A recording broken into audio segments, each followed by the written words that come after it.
Bonjour, mesdames et messieurs, bienvenue dans ce flash d'information. Ce vendredi 18 novembre, à Marrakech, les négociateurs de près de 190 pays mettent un point final à la COP 22, la 22e conférence de l'ONU sur le climat. Cette réunion est censée permettre d'avancer dans l'application de l'accord de Paris. Quel bilan en tirer? Que retiendra-t-on de la réunion? Tout le monde attend impatiemment les décisions qui devraient être rendues au cours de cette journée. La journée d'hier, elle, s'est terminée avec un moment de gloire pour le Maroc qui a eu sa proclamation, la proclamation de Marrakech. Ce vendredi, la Côte d'Ivoire, à l'instar des autres pays d'Afrique, célèbre la journée africaine de la statistique. Thème retenu cette année, le renforcement des statistiques économiques au service de l'intégration régionale, de la transformation structurelle et du développement durable. La commémoration est instituée depuis mai 1990, conjointement par la Commission économique des Nations Unies pour l'Afrique et la Conférence africaine de la planification des statisticiens et des démographes. Elle vise à sensibiliser le public sur l'importance de la statistique dans le développement économique et social du continent. Je vous propose d'écouter la déclaration du gouvernement lue pour vous par la ministre Niale Kaba.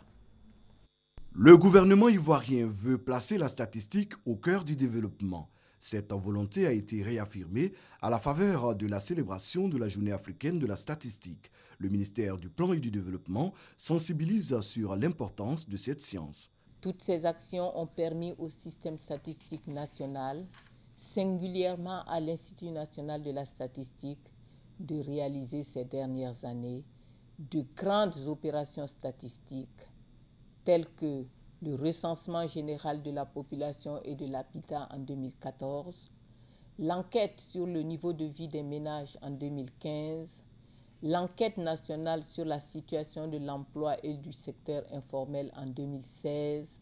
Pour le ministre, tous les acteurs impliqués dans la statistique doivent redoubler d'ardeur afin d'assurer à la Côte d'Ivoire de meilleures données statistiques.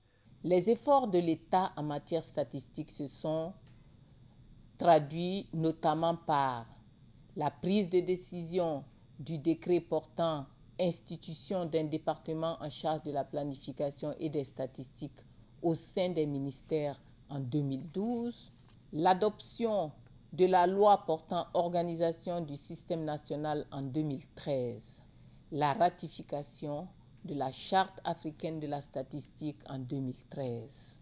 Les statistiques touche tous les secteurs de la vie moderne. Elle renseigne sur les tendances et les forces qui rythment la société.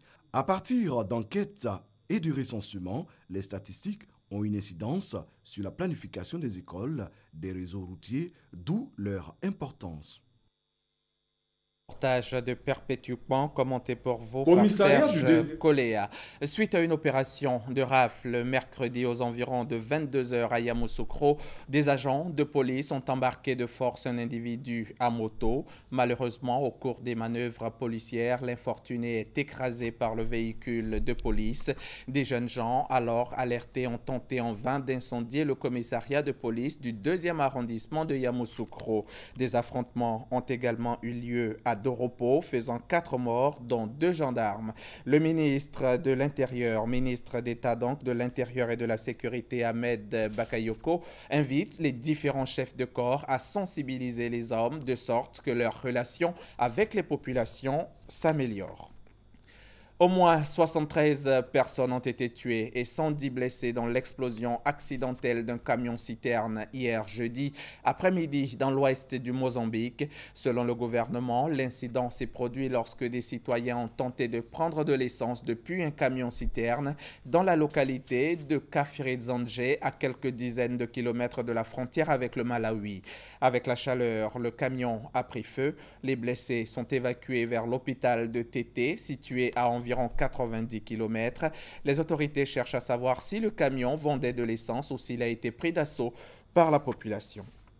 Au moins 25 civils ont été tués hier jeudi dans des bombardements aériens et d'artillerie du régime syrien sur les quartiers rebelles de la ville d'Alep, selon l'OSDH, l'Observatoire syrien des droits de l'homme.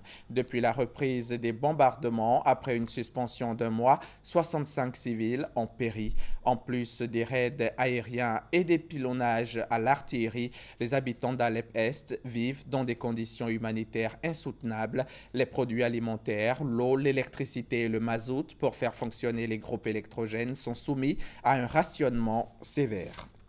Et puis pour terminer, aux États, en France, l'ultime débat télévisé de la primaire de la droite pour la présidentielle, jeudi soir, 17 novembre, n'a pas tenu ses promesses à 3 jours du premier tour.